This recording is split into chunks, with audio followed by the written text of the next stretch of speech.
What's up, everyone? Welcome to the Sip-Off, where we have drinks and talk all things basketball. We got a jam-packed show for you this week, but first, let me go ahead and get my co-hosts on. We got Jahan Phillips. What's up?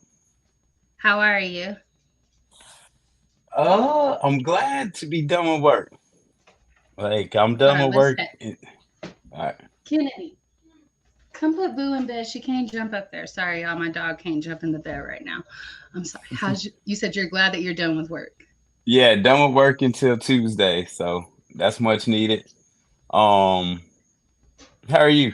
She tripping. It's been a busy week. We didn't take Monday off from the radio show, and I had to work after that. So, once Christmas was done, I had to fall in line, go back to work. Yeah, we don't appreciate Dr. Pepper slander on your posts either. For those that Boo don't just tried know. to bite Kennedy. I'm not touching her. She can figure it out. Oh, we'll bring her bed in here. Sorry, y'all. My Eh, oldest dog doesn't know how to act. All right, let me go ahead and get our guests in here. We got Detroit Dom. Yo, I would like to echo the first part of your statement to the fullest, Jahan. When I got home from work, and I only had to work yeah, 3 days this week.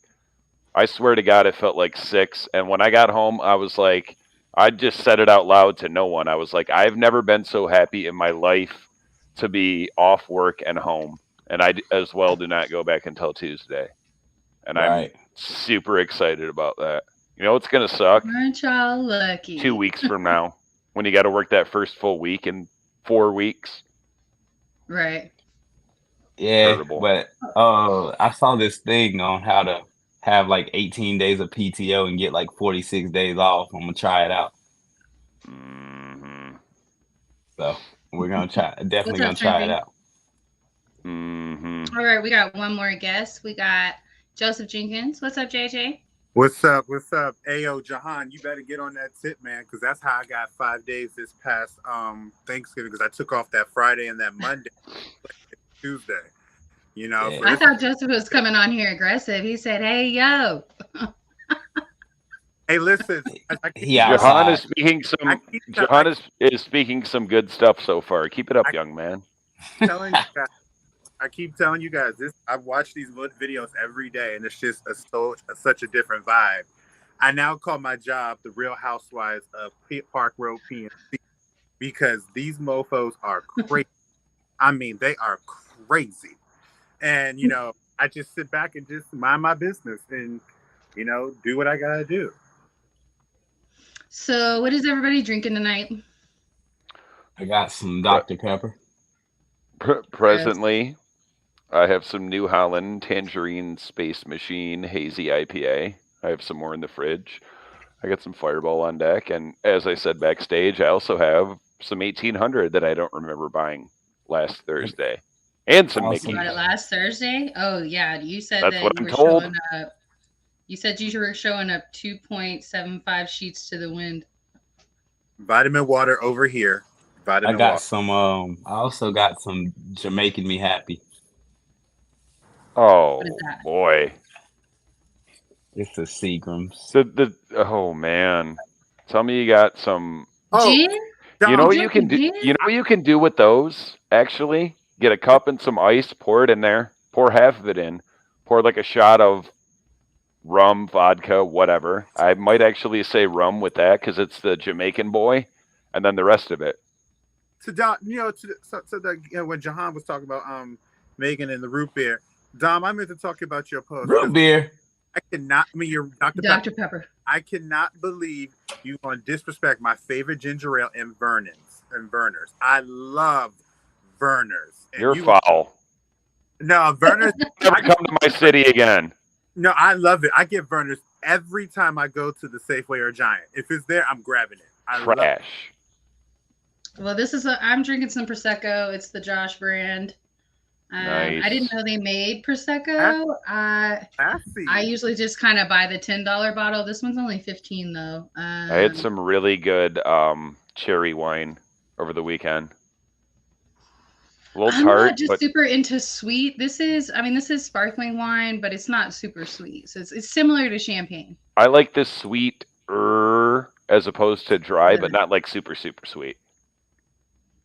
Yeah, no, I don't know. I can't do the super sweet. But the dry ones are gross. Gross. I like them. Dry wine. Put some orange juice in them. What? In Prosecco? Prosecco's not really that dry. What are you talking about? A dry wine? Dry wine. Oh, okay. Well, you could. Yeah, Prosecco's legit for mimosas. Yeah, for sure. I like All right. Spumante the best. Okay. Well, let's go ahead and jump into our first topic. I know I was super irritated when I first seen this. Hardon has said something about possibly going back to Houston in the offseason. I'm sure it's contingent on them getting Victor Wembanyama. We got Cool coming in. Hold on. What's up, Cool? What up? What up? I like How that. are you? Man. I like that background. Appreciate it. Were you not gonna if I didn't say something, fool? I don't know. Dizzy. We'll never know now because you did. Right? We'll never know now because you did. Well, thank you for joining us. No problem. What's your middle name? Since I know your first name, you told me before. I forgot. Cool. Oh my I gosh. definitely didn't tell you that, sir. But that's really relevant to the show. So let's keep it moving. Keep it pushing. So, I'm sure it's contingent on if they get the number 1 draft pick. But here's the thing, though. Hardon makes $34 million in a year, and his contract is $68 for 2 years. So he re-signed this last offseason, but I think he has the player option to leave. Now, Houston, obviously, they're going to have to give up somebody in return plus some picks. You got Jalen Green over there on the roster who's playing really well. You got Kevin Porter Jr. who's playing pretty well. Eric Gordon, Kenyon Martin Jr. who's okay.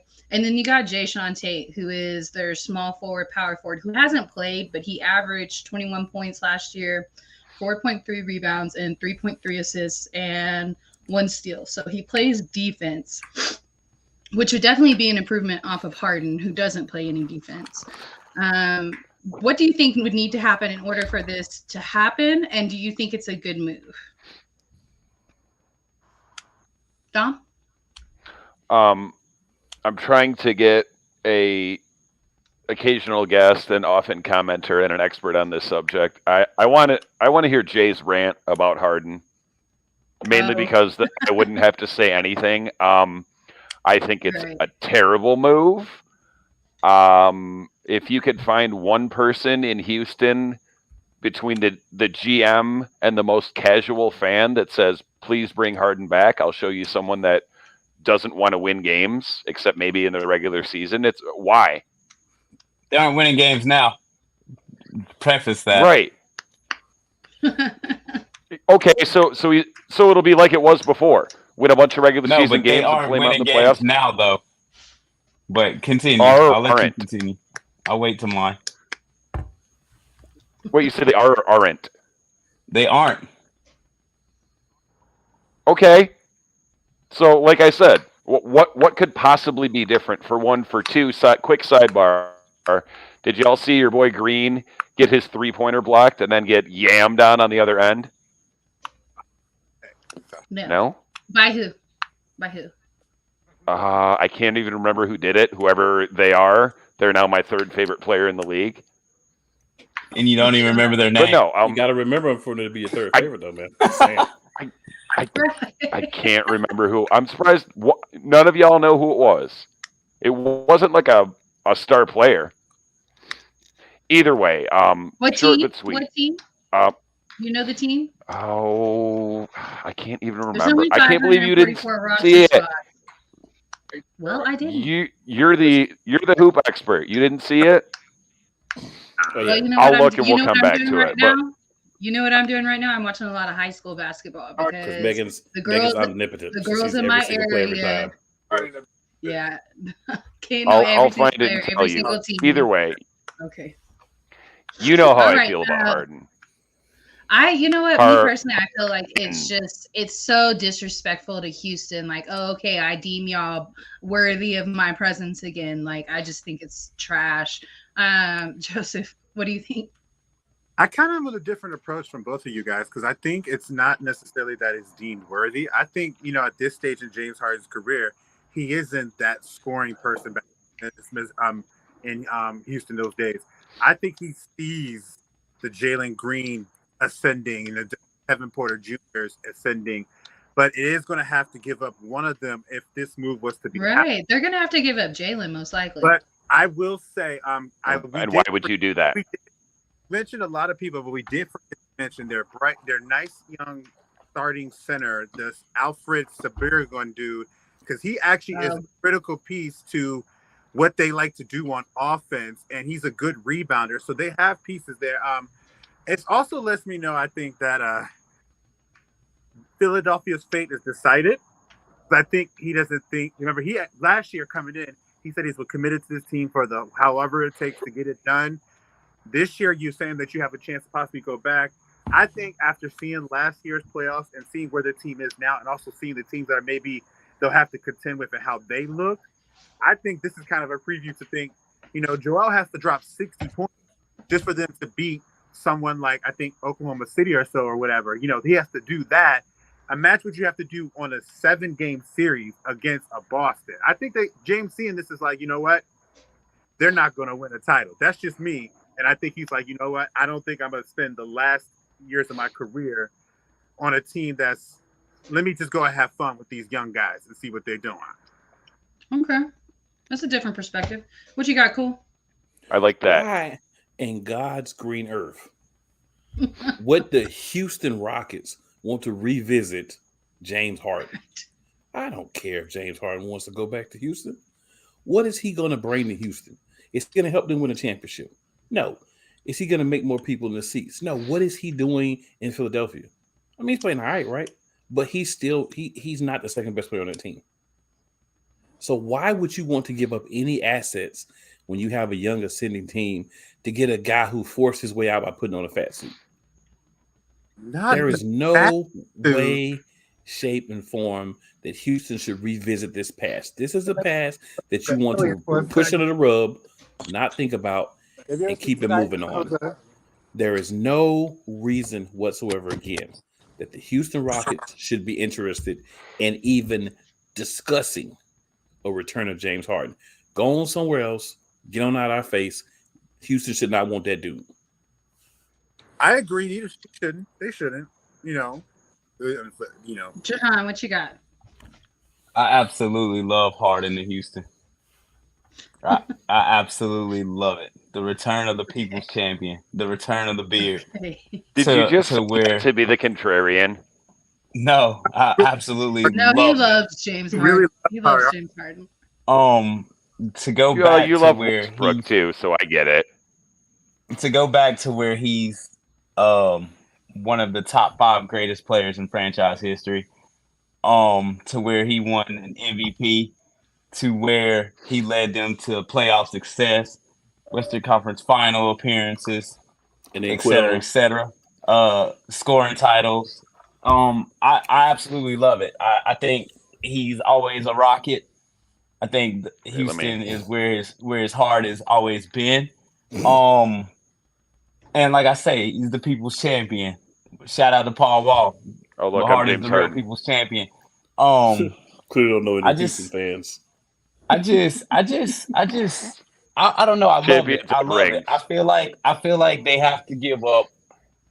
They could get away with giving up a second and one of their stars. One of their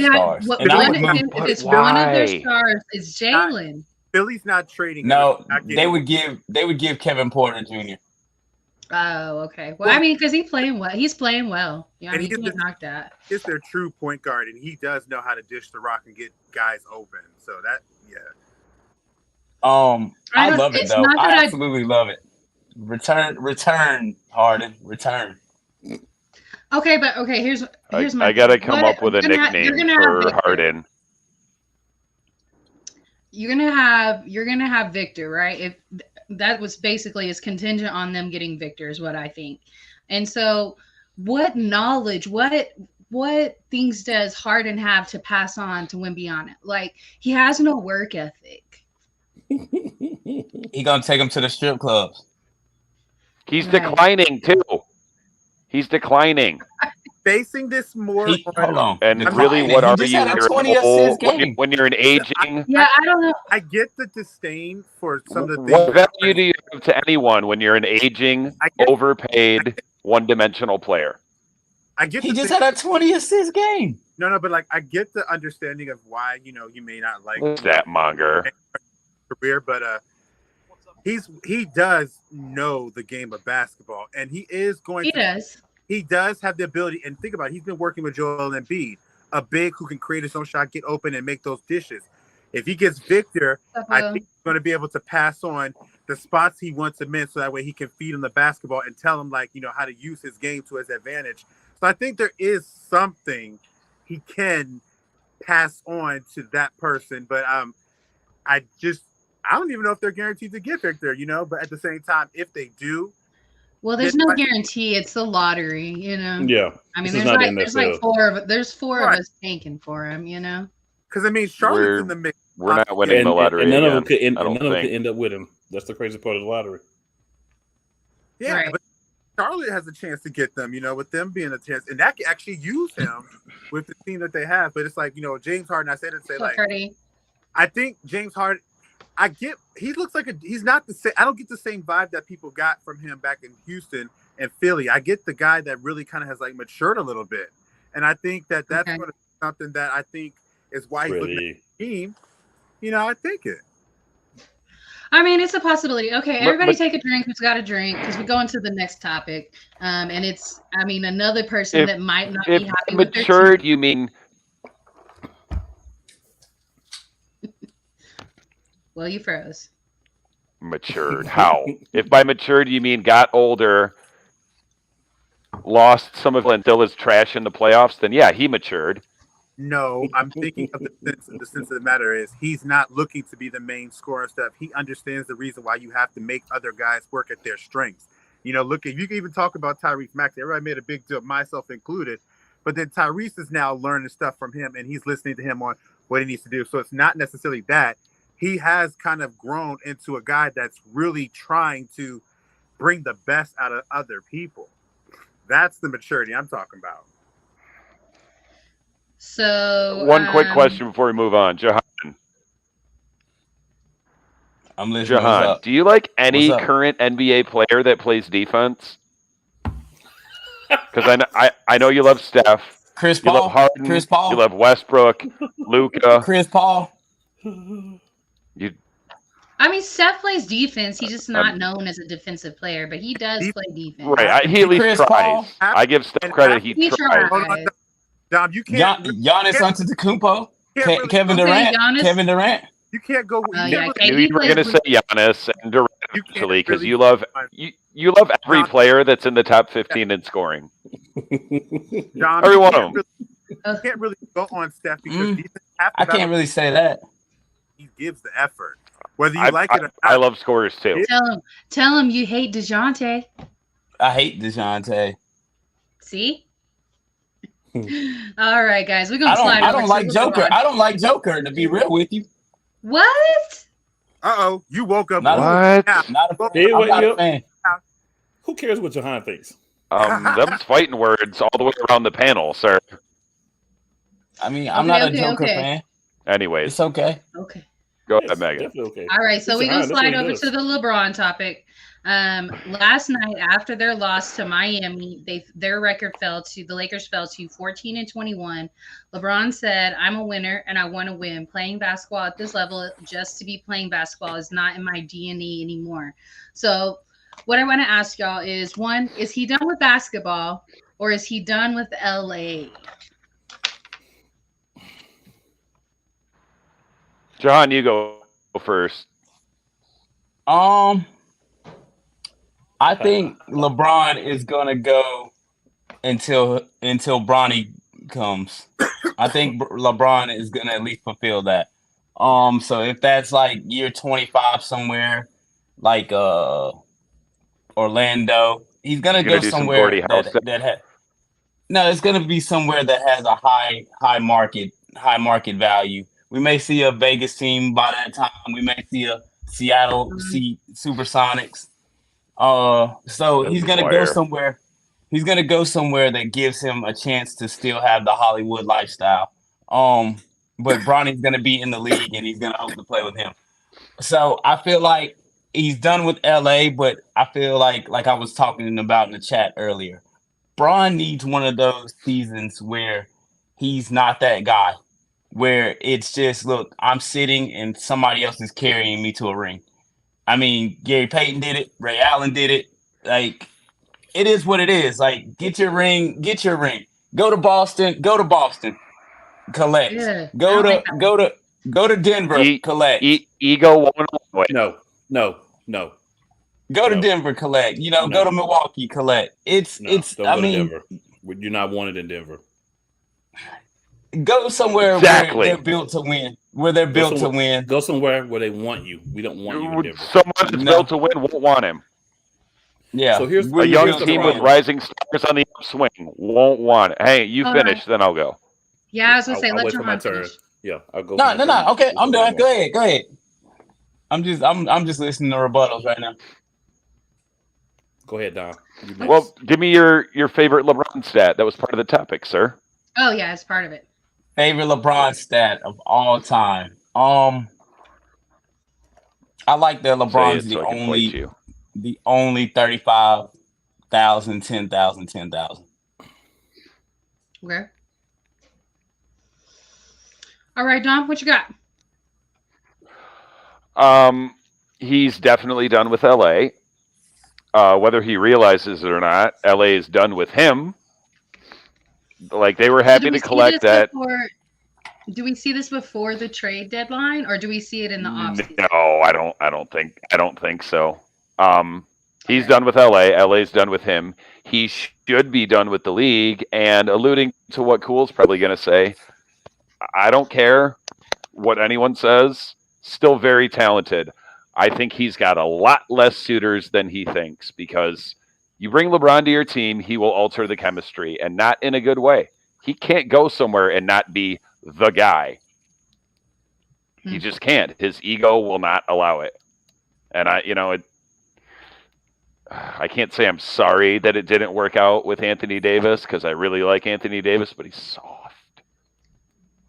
I don't know about soft. Super I don't think if you're injury prone, is that your fault? Are you soft because of that? That's soft. How is you that can play soft? through some of the He puts his body on the line every single time. You know when Anthony Davis kind of got some of my respect, I'm gonna be honest. When the first time when he was in New Orleans and he demanded the trade, and so they benched him, right? And who was it? Gentry benched him, and he said, no, I want to play. Like, I'm not just trying to sit on the bench and not play for you. Like, I want to play. I want to work out. I want to do all that. So to me, that got a little bit of respect. And then this season, whenever he went out on the floor and had a fever, he's trying to play through being sick because he's been criticized so much for being injured. It's not his fault. That's his body, man. Like, it's not his fault. To me, you asked, so I don't think that's soft. I don't think that's soft. I think he's soft because he's a big that barely bangs, which, granted, hardly anyone bangs anymore, and he still gets hurt so much. But you know what? Joel Embiid, same thing.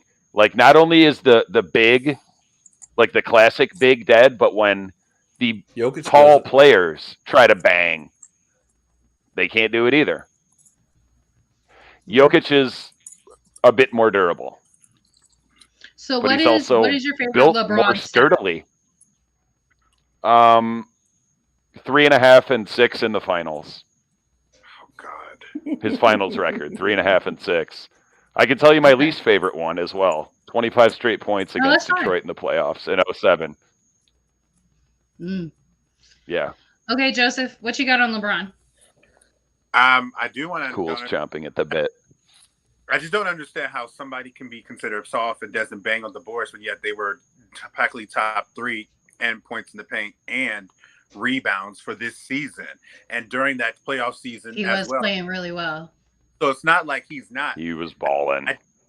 I do. It's easy for us to say this, but for us to be experiencing it, it'd be a whole different ball game. I think he does his best to get out there, and he does. Sometimes it's just not. It's just how the cookie crumbles. I mean, guys go through this. You know, you can get injured right now from stepping on the wrong way, but it's not as saying you're soft. It's just, you know, a bad bless of the draw. Megan, you brought up that night. That night, in my opinion, I'm gonna chalk this up with that fever. It's so these sports betting sites could get their money back because everybody was on Anthony Davis that night. But but I would because of LeBron. Can I just say the whole league is soft then? It's not. It's okay. Look, I don't think it's really soft. I think it's just guys are just trying to use things to their advantage. You know, some dudes do get beat up. Like Drew got beat up in the finals against Phoenix, and that ultimately led them to win. Jokic gets beat up in the paint sometimes, but he still goes. So is the Sabonis. So it's not necessarily soft. It's just these dudes just trying to get their advantage. I mean, it's a tactic They don't want to bang anymore because they can all shoot. I get it. They all can shoot, but some of them, I think Anthony is way more tougher in the paint than Joel Embiid, for sure. And so I will not going to sit there and say that is soft because I think Joel is a little soft on sometimes the way he does it. It's like doesn't bang on the ball. Hot take. I'll agree. J. No, but you didn't change your name to Spicy J. I have to say with LeBron, the man wants to win, and I think the timeline with Anthony Davis is going to be a little longer. And let's face it, these teams have gotten better. The Kings are somebody now you have to contend with for a play-in tournament. You got Oklahoma City on the rise. So with them, they know they have a decent squad when they're playing. Even though they've lost games, they've been in games with top teams. I think with knowing Anthony Davis out and them, maybe all these guys are not on the same mindset that they need to be. Because just because you're 14-20 doesn't mean you can't turn it around. Look at Boston last year. So it's like, he just like, look, bro, he frustrated because, you know, they have lost some games that they were in. They lost, you know, Miami's not necessarily looking great right now. They've been undermanned. Right. So, like, LeBron is just sitting there upset and everything, and I get it. I mean, man want to win, and he believes in that team because, let's be honest, when Anthony Davis was out there running, were we not sitting there saying he's the best big in the game at this stretch? Yeah. Right. I wasn't. I got you. He's phenomenal when he's healthy. Yes, I get you, cool, because you do have the best big in the game, like in bar none, in my opinion. Giannis? Well, Jahan doesn't agree with you, obviously, but yeah. No, wait, I didn't say that he wasn't the best big. I just said I'm not a fan of his. I never said whether he was the best or not. Okay. But Giannis Antetokounmpo is not a big. No, let me consider saying centers only. Power forwards, yes, Giannis is a power forward. But I think in terms of what I'm trying to think is either one. Jokic, not anymore. I think if I was defense going against any team, I would not want to face Giannis. Is impact us in so many different ways. I can get Giannis. He's the last one. 2 or 3 charges a game. I can get him in foul trouble. Okay. I just wanted to know if he would consider a big. You said Joker was clear cut the best big in the game, and Giannis Antetokounmpo, I would say, is 1A in the game right now. But I mean that's that's the last 3 MVPs between them, right? Yeah. Yeah. Isn't it? Yeah. Okay, cool. What are your thoughts on Bron? So let me start with the whole Anthony Davis situation. Anthony Davis is a really good player when he plays. I've said this. Freddie can confirm this. He cannot stay healthy. The best ability is availability. Until he can stay healthy, he's not going to win you a championship. He also doesn't show leadership skills. But he already won a championship, though. All right. He's in LA. That's not a championship. Is multiple championships. I don't know. I not count the MVP. I count the bubble. Me too. He wasn't the MVP of he that. Got him and LeBron. They both got to chill for a month. Hold on. Sorry, go ahead, Cole. Oh, you're good. And the thing with me is, I count the bubble. The bubble's fine. You can count the bubble. But you did have an extended break, which allowed him to get healthy to be able to play in the bubble. Because had that went on track, he probably wouldn't have been there that year either.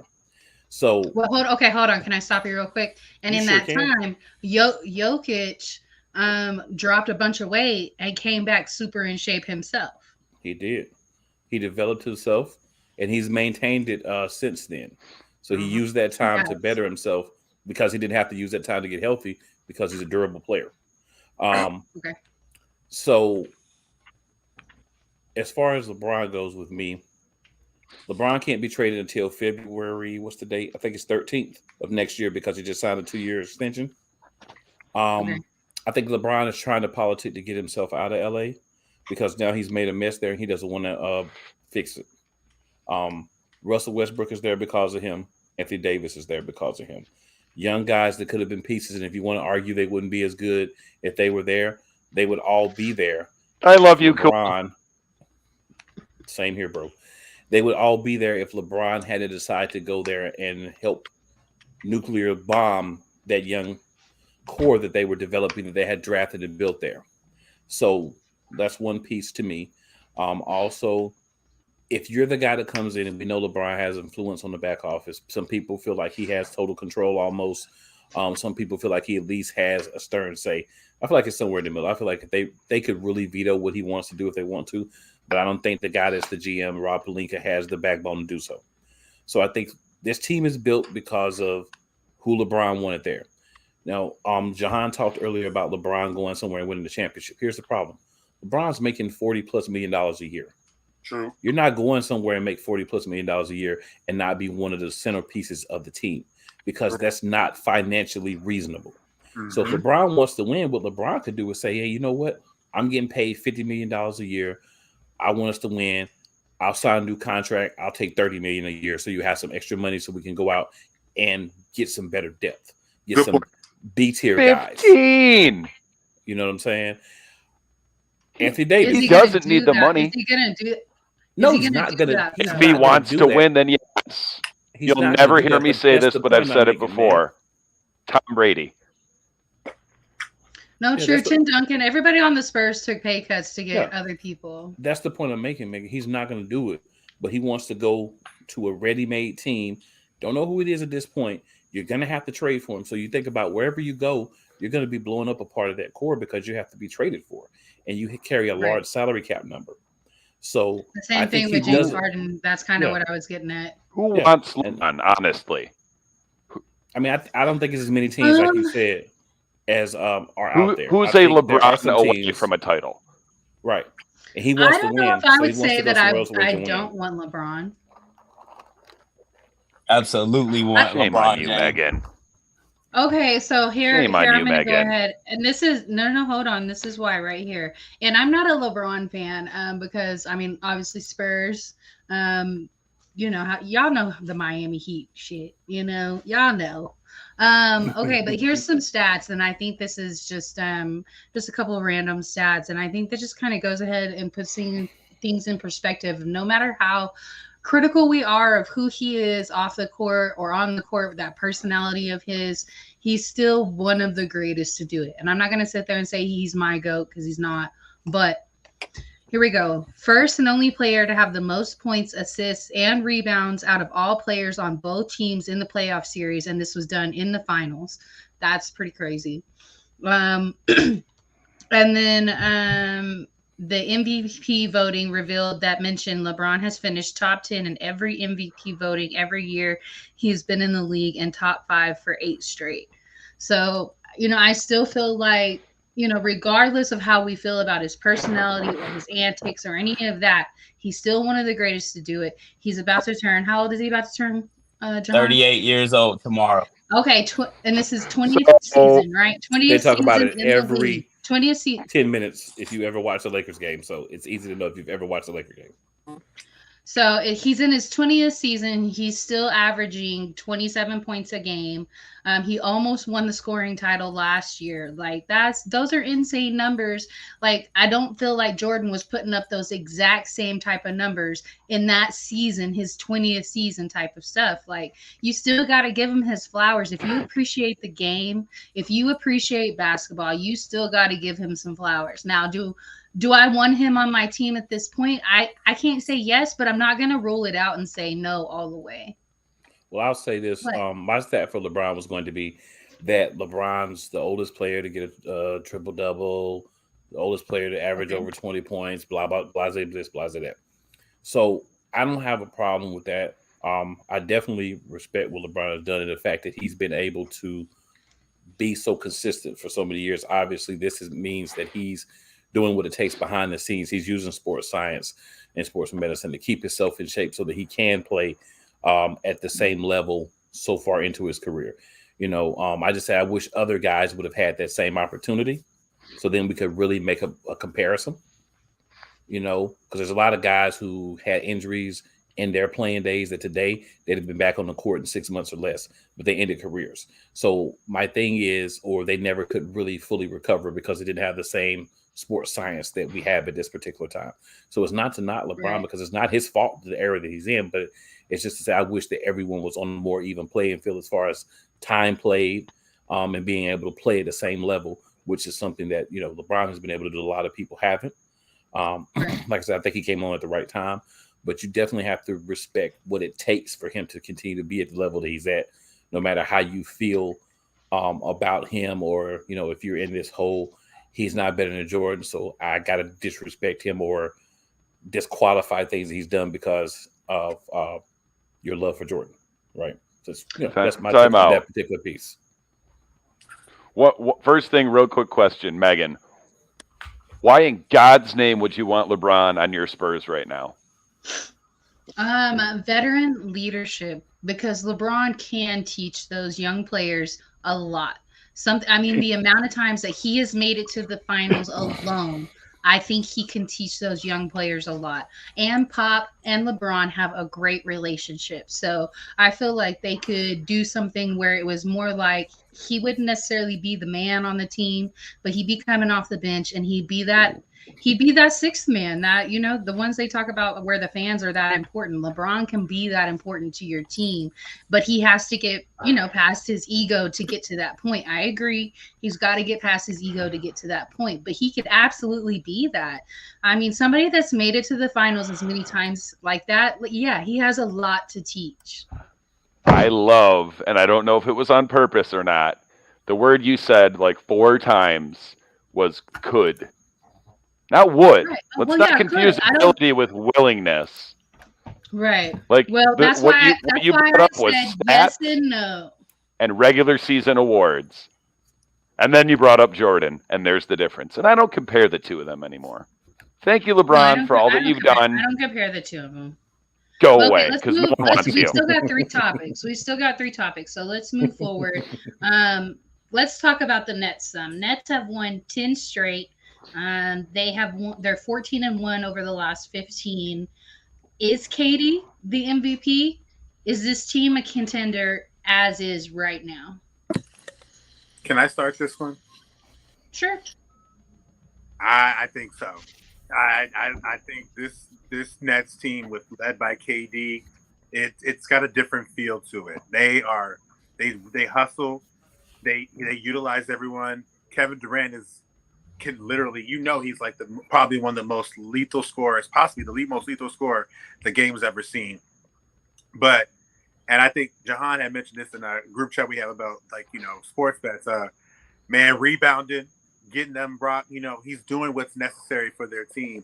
And I think you have a good case for him to be MVP because they did addition by, and it's not just, I think when you saw what they had with Steve Nash, a lot of times Kevin Durant was taking it on just himself and doing what's going around. I got to do this. I got to overcome. I can't do it.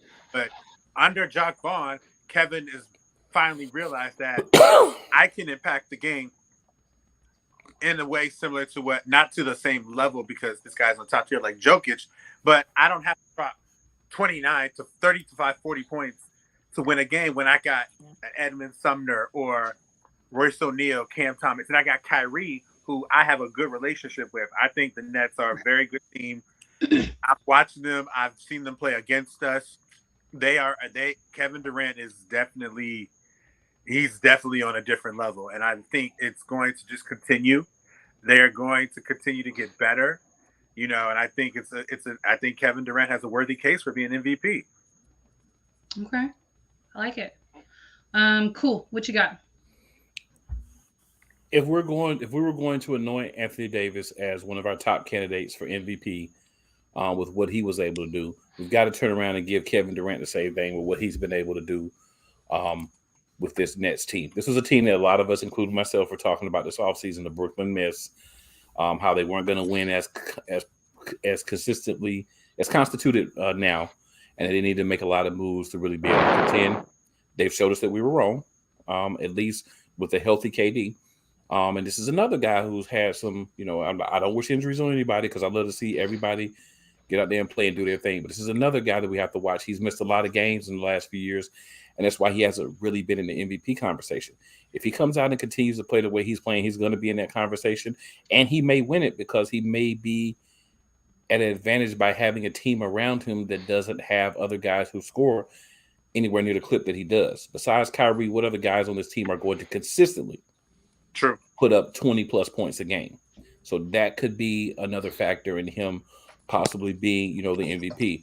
But shout out to Kevin Durant and what he's doing. I've always said Kevin Durant is the most dangerous scorer in the league. He looks healthy again. He's back out there, hair peasy as ever, ashy as always. He just wants to hoop. Yeah, he just wants to hoop. And he's great at it. I think Slim Reaper is always in contention. But we've seen something this week with Luka's game that has put him to the top of the ladder, in my opinion, right now. I thought Joker was at the top of the ladder coming into this week with what he's been able to do over his last few games. But that Luka 60, 20, and 10 game put him at the top. I feel like if Kevin stays on this trajectory he's on, though, I mean, over 30 points per game, shooting over 60% from the field. That's never been done before in the history of the game. I mean, it's highly possible. I think they would need to get a little bit closer to Boston in order for him to get the love and the accolades, because Joker's doing it and Joker's right at the top of the Western Conference standings. Luka's what Luka's been able to do is unheard of. And that's historic. And then Giannis put up a game last night, 45 and 22, that's also got them right now at the top of the ladder. I think he's definitely in contention, but we'll see. It's going to be a tight race this year. Maybe the tightest MVP race we've seen yet. Okay. Don? I was just about to say, I'm sure at least one of y'all have seen it. It was like a meme, pretty much a calendar. And I think Tatum was on there too, but it was like Embiid, Joker, Luka, Giannis, and KD, and just like different nights of the week, and they've all had it's a 4 or 5 man race, and it's a hold my beer, and it's like, okay, see that, now see this. Like, right, yeah. The 5 to 8 best players in this league, scoring wise, are very, very, very good. And we haven't even seen, what Ja's capable of on a nightly basis. I mean, we have, but he'll be in that conversation too. It's okay. So I can't call them contenders after what I saw in the playoffs last season, and it just it's not when. Yeah, but they had a different coach then. That's true. Like Cool said, and can be said about pretty much everyone other than the Joker and to some extent Giannis. It's not a if KD gets hurt, it's when. And I get nervous. I get nervous when I see dudes balling out in the regular season because it just reminds me of Hardon. And it's like, how much is he going to have left in the tank? Right. Okay, my thoughts on the Nets is I think that they can contend as constructed, but they have to incorporate 2 different players on their roster that they have right now. And it's not that Ben Simmons isn't incorporated. Like he's definitely putting up assists, he's putting up rebounds, and I don't necessarily need a ton of points from him. So, he's doing his job at that part right now. But I want him to get back to that defensive player that we know him as. And I think that would be a huge difference maker for Brooklyn, because when it comes to regular season wins, of course, Kyrie and KD can outshoot the best of them. But can they play defense at the same level as a team like Boston? And that's who the East is going to have to go through, is what it's looking like. So I think if you can get Ben Simmons comfortable with playing defense again, then that's going to be a difference maker. And then I think you got to utilize Seth Curry. You got to get him back shooting the rock like he was when he was in Philly. Like, he is a very dangerous shooter. Whether he's going through a lull right now, whether you don't know how to use him in your rotations, you got to figure that out, because he is a weapon. So that's my thoughts on Brooklyn. And I definitely think KD is top 2 on MVP. All right. So last couple of topics. Any thoughts on Luka's 60-10-21? It's a good deal, but they have a lot more issues if they want to contend that West. Okay. Phenomenal. What did he have at the end of regulation? 52. Still ridiculous, Yeah, 21 boards. That's crazy. He's There's only Will and Elgin in the same company. Luka is young, taller, European Hardon in his prime.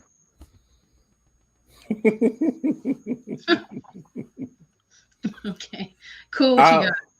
I'll just say, man, it was an amazing individual performance in an individual game. The thing is, I see a little bit of growth from Luka as far as developing a chemistry with Christian Wood, Tim Hardaway Jr., some of the other guys to be that facilitator as well. Because for them to go far and do anything to get championships, right, to go deep in the playoffs, Luka can't be expected to do this consistently. He's got to have other people around, and he's got to entrust them and put his faith in them and allow them to make plays as well. Because there are going to be times where people are going to do everything they can to take him out of the game. So if he's starting to use those other people, which I have seen some of, and that was my complaint with him last year, then we're going to see a much better Luka, and that's going to be more exciting for the league as a whole. Because, nobody plays defense anymore anyway but a handful of people. So it is what it is. Jahan, you got any thoughts on it? Yeah. It's sad. What's that? The two teams that I would say historically enveloping most of the last 2 decades, known for playing the best defense, those being the Spurs and the Pistons, are the 2 worst defensive teams in the NBA. Giving up the most points. Yeah, true. Y'all give up more than us. I couldn't believe it, because I'm like, no way someone gives up more than us. And I saw it was the Spurs, and I'm like, no. We're not trying to win ball games. We ain't worried about it. Tank for Victor. We're not. Absolutely either. ridiculous game from Luka. Absolutely ridiculous game from Luka. And the crazy part for me was Dallas needed every ounce of that 60. They should have lost that game. He had to hit an amazing shot just to send it to overtime. Right. So it just was a great game from him. One of the top performances maybe of all time. The only performance of its caliber thus far. So I don't know what to say about it. It was a ridiculous game. Let me rephrase, because I ain't gonna lie. The mayor had 25. I was Wood had 19. Kind of, paying attention when I was getting my message. It is definitely a great game. And, as you know, earlier in other shows and in times conversations I had, I am a big fan of Luka. And I think after seeing what I saw in the Western Conference Finals, he's ascending.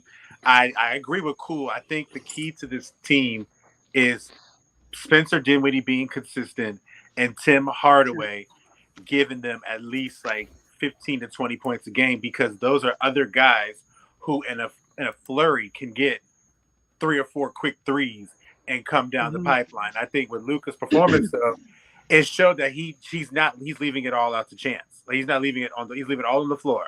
He sees the team he has. He sees how far this teammate went last year. I haven't quite successfully replicated Jalen Brunson's production. You know, guys have been doing it, been down. He was a critical piece for them, but Luka, I think Brunson became that critical piece in Hardaway Jr.'s absence, and so I don't think that they really look much different than they did with when they had Brunson, because when they had Brunson, that was shining like that in their rosters because they moved him off the bench and had him starting because Hardaway Jr. was in. That's fair. That's fair because I mean, they are. The West is stronger. The West got stronger. And so, yeah, that's true. Timmy's kid is good. Okay, well, we're gonna move to our last topic, and it's what team is the most dangerous in each conference. Cool. Start us off.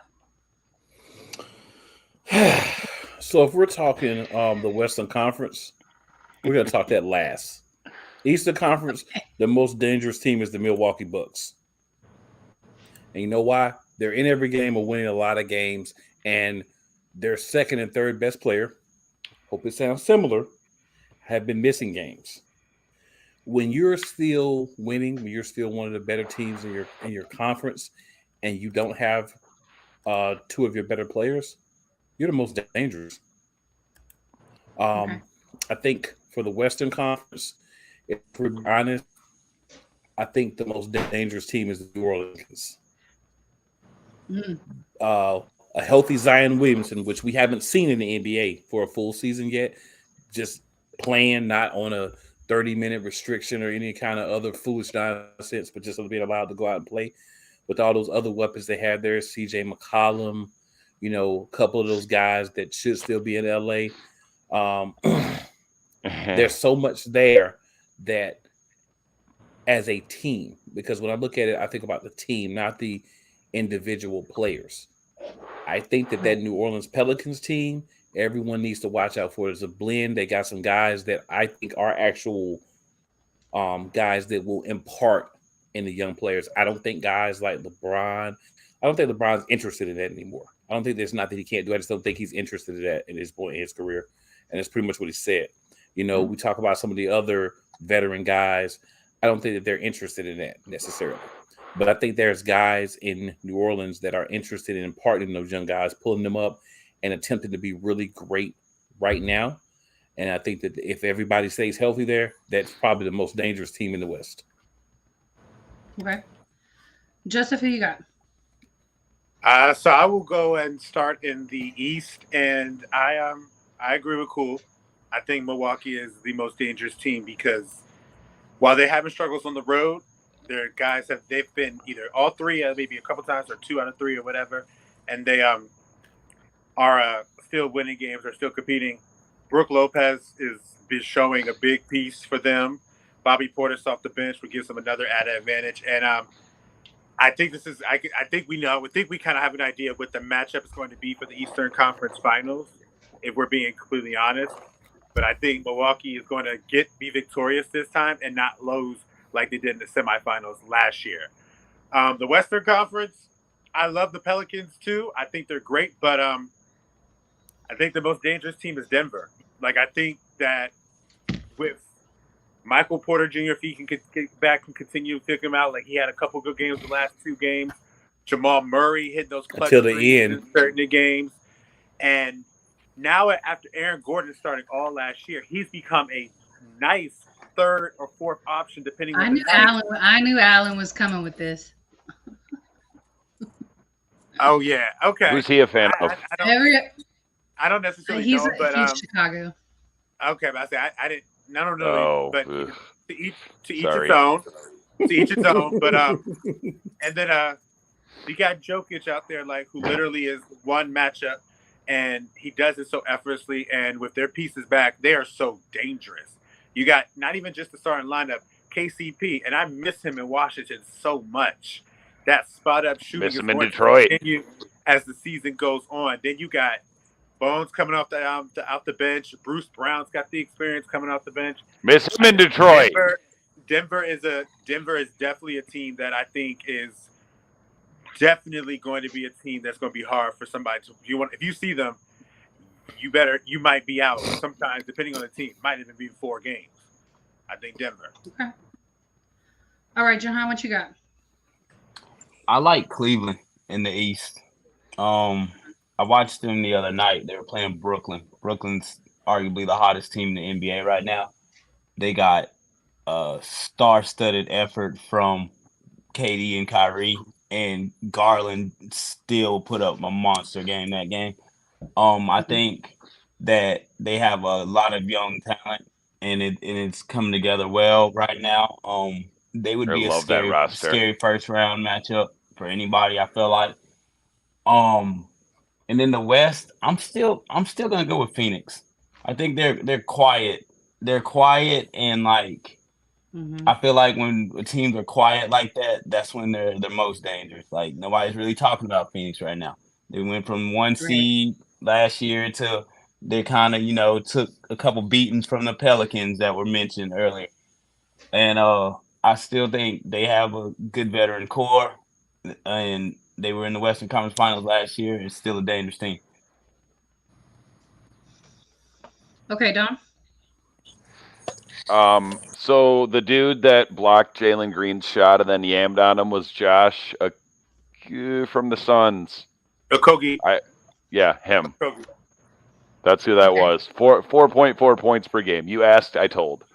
In the East, I think it's the Nets because even though, like I said, it's crazy because I'm nervous about them as contenders. I'm not even sure it's a real thing, but I also think they're the most dangerous because you have KD playing at an MVP level and Kyrie, despite everything that comes with Kyrie, like he's the best Robin.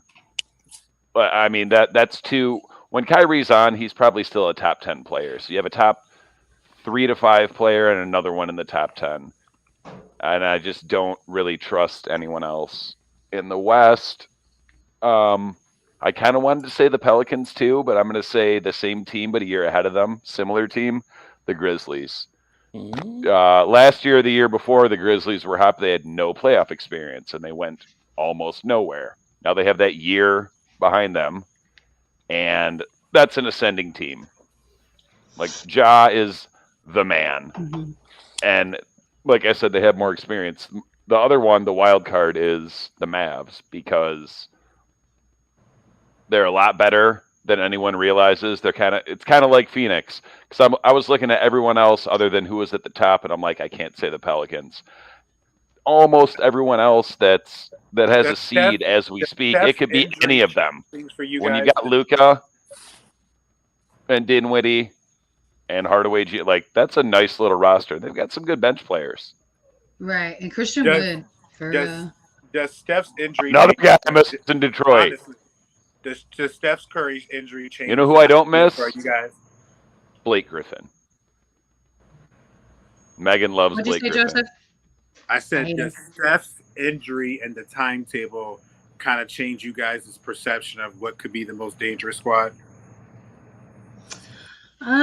No, because actually I was going to pick Golden State as my most dangerous team in the West because I feel like once they get their kinks worked out, if there was ever a team that I trusted to get out of the hole that they're in and make a comeback run like that, it would be Steph and his squad, So for me, I feel like that's that Golden State, that they're the most dangerous one in the West.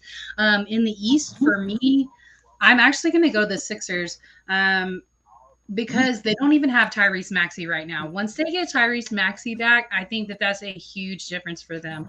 Tobias is really your number 4 option. That's where he's supposed to be. In the last couple of years, because of injuries and trades, it's him in Detroit. Ben Simmons.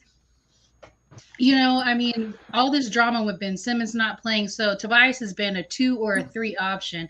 When in reality, at this point in his career, because he's been in the league for a while, this point in his career, he's your number 4 option. And I feel like the Sixers, as soon as they get Tyrese Maxey back and they knock the rust off, I think that we're going to take them a lot more serious. Did you know, speaking of Tobias Harris, do you know who his cousin is? Who? Channing Frye. Interesting. All right, guys. Well, that's going to be the show for us this week. Any shout outs? Shout out to you guys. Take a sip. Always having us here on Thursday. Or a shot of some sort. Okay,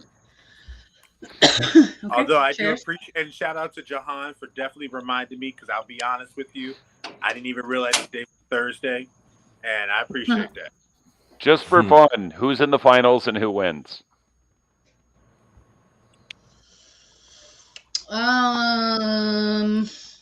Has to be later. Too early. No, it's not. Yeah, it's too early. No, it's not. Yes, it is. Just off the top of your head, like Golden State, Brooklyn. It's definitely the top of my head says has to be later. I would love that. Dom, I would say it's definitely too early, because just at this same time last year, who do you like? Boston was in 10th place, and what happened? Right. They made it all the way. Jason Tatum had one of the worst finals ever, but he'll be better for it. You will. He'll learn just from it. like Jalen Hurts. He will be better Jahan, for you got any shout outs? Just shout out to y'all for coming on the show. Much needed, much appreciated. Yeah, always appreciate it. Always. All right, guys. Well, that's going to do it for us tonight. Thank you so much, and we will be back next week.